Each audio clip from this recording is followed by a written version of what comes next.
boleh ni kena buh mata kerok. Dah ada buh tu. Banyak. Entah dah. Oh, kan sembok kat bok aku pula. Dah lah. Tak.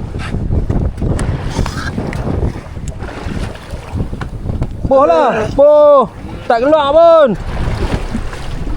Keluarkan segala masalah di dunia ini. Ni bukan mabuk bang. Bini saya pregnant pun. Morning sickness. Morning sickness. Aduh, morning sickness. Oh, morning sickness. Ha. Bukan sickness kan. Setakat alum jadi tak alahan lah. Betul. Morning sickness dengan standard selalu alahan kena saya. Morning 10.45. Okey morning dia. Morning lagi. Tapi tak keluar. Tak boleh. Dia tak. Padahal kat lehat pun nak rakam. Okey. Okey.